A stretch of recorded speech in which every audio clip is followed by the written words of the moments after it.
Hello! Today I have something pretty cool to show you. So I've recreated Fludd in Minecraft. Now if you don't know what Fludd is, well basically it's a device featured in the game Super Mario Sunshine. And basically what it does is it's a water pump. So let me give you a demonstration of this because it is pretty cool. So we're going to have to use our imaginations a little bit. This right here is Fludd, so let's pop that on. Okay. Now you can see that there is mud everywhere. So I want to clean this up because it's dirty and I have this water pump that is going to clean it up. So let us give this a whirl. So if I just scroll onto the first space of the hotbar, you'll see it starts up and we start to get a bit of a stream of water. So to control it, you just move around and as you can see, as I move around, I can actually clean up the mud on the floor. Now I can actually change the direction, so if I go like that, move to the second slot of the hotbar, it changes direction. So I can face this direction and I can go to this way as well. Let's clean up over here. And finally I can also change to this orientation as well.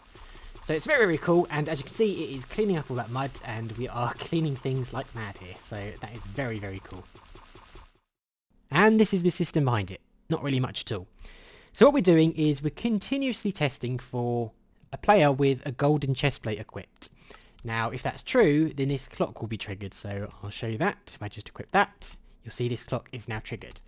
And what the clock is doing is it's trying to test for which item slot the player is currently hovering over. So this one is the first item slot, and this one is the fourth item slot. As you can see, I'm currently hovering over the fifth item slot. Now, depending on when you actually hover over one, it will run some of these commands. So for instance, if I am hovering over one, the first one is going off, then the second one, the third one, and then the fourth one, and then the fifth one turns it off.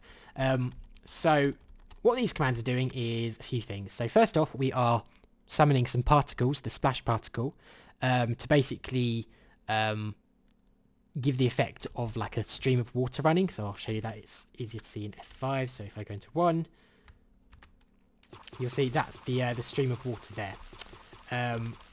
Now what the other ones do is this one over here.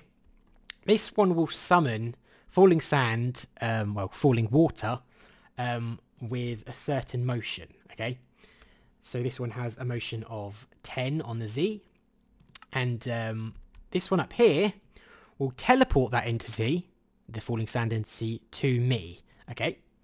Now this command block will actually teleport that falling sand 10 blocks away from me. So if that makes sense. So for example, if I'm stood here, okay, then it will actually spawn the falling sand at me, well, the falling water at me, but then it will then teleport that falling sand 10 blocks further away so that it's not spawning on me. So I can give a demonstration of that. If I go on 1, you'll see that the water, the falling sand, is actually spawning 10 blocks that way instead of on me. Finally, if you're wondering why the water is disappearing, that is because I'm using a data value of 3. So these are not full water blocks, they are just flowing water blocks which will disappear after a few seconds.